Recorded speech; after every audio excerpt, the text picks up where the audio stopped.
Water in the desert. Water in the Negev desert. We'd been in Israel at an agricultural conference. And we found that we had a spare day before we flew back to the UK. And so my wife and myself, we prayed and sought God, and we had this word that I want you to fly down to Eilat and pray for water in the Negev. Never had that before. But all right. We believed by faith that that was our calling. So I rang the airport, and sure enough, there was absolutely no possibility. No seats at all.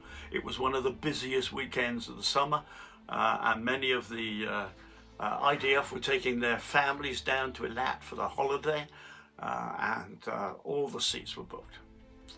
So, as we've been this way before, we went to bed that night and got up and off to the airport the following morning.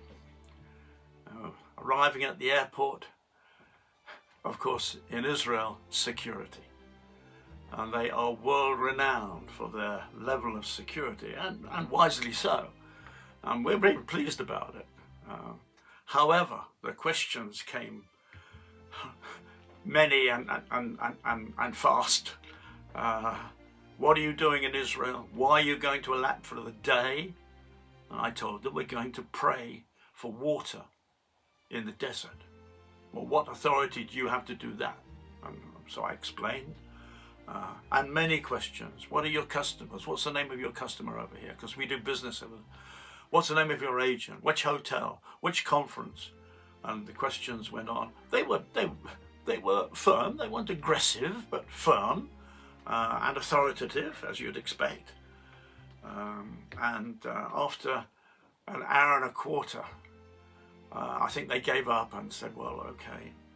Do you have tickets? I said, no. Oh, so that was a bit of a joke. So off to the ticket office. It's over there. It wasn't far away, just a few places. So I went to the man at the ticket office and I explained I wanted 2 tickets to fly down to Eilat. And he felt the same. He was obviously under stress and pressure with everything that was going on. I said, no way. No, it's a little bit blustered, and then the phone went, and excuse me, he said off, and he went out of the office and went down, and he came back a few minutes later and he said, I've just had 2 cancellations. Oh, I said, well, we only want 2 tickets, and 2 tickets we took. He said, you better move now, the plane leaves in 20 minutes. So off we went, my wife and myself, off we went to the plane, and there we are. We have window seats, and off we took, flying at 10,000 feet. So a couple of photographs, not very good ones, but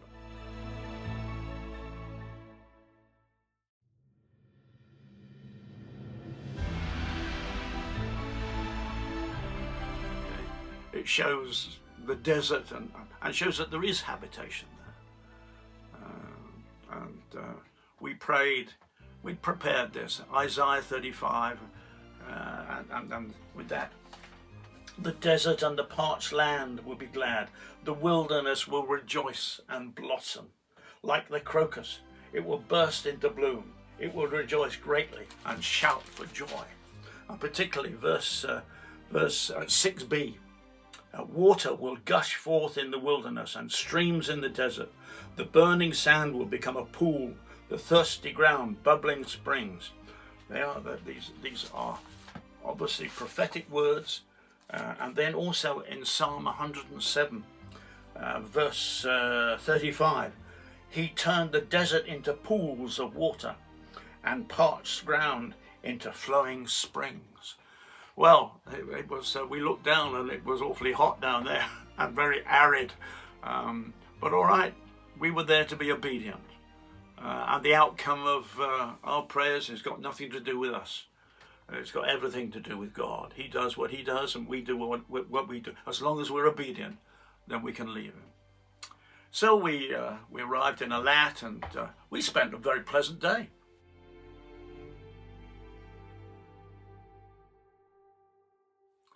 extremely pleasant. Lots to do there, and we enjoyed it immensely.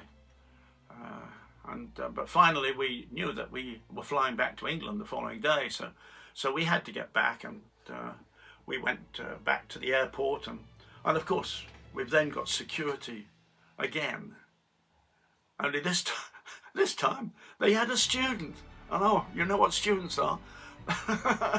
They're looking for everything to prove that they're capable of being, doing the proper job.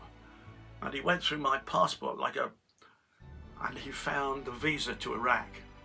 And I thought, oh my goodness, here we are. We're in trouble here. Anyway, that's another story for another time. Eventually, we got the flight back to Jerusalem, and we celebrated that night, knowing that we'd been obedient, because that's all God asks us to do. And what do we learn from that? Well, I know for us, expectant that God is going to speak. Are we listening? Are we ready to obey and do that which is not logical, but can make no sense at all? We've had several like that. Expect some opposition. Expect that it doesn't make any sense in the world. We're not here to make sense. We're here to be obedient to God. Praise Him. As we prayed there, we didn't sing out loud, I have to say, not too loud anyway, when we were in the plane. But we did pray. We prayed aloud, but the plane was absolutely packed, so it didn't matter. And we gave thanks to Jesus for the privilege of being called. Well, what about water in the desert? That was 22 years ago. And it's interesting that 2 months ago I learnt the Israelis are amazing people.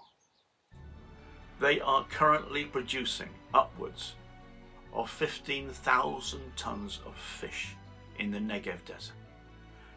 I couldn't believe it, but I've checked and rechecked, and that is the case. They have fish farms all over the place, and they're using the water, which is geothermal, from under the sand. It's perfect for producing fish. God is absolutely amazing. And what a joy to be one of His children in these days.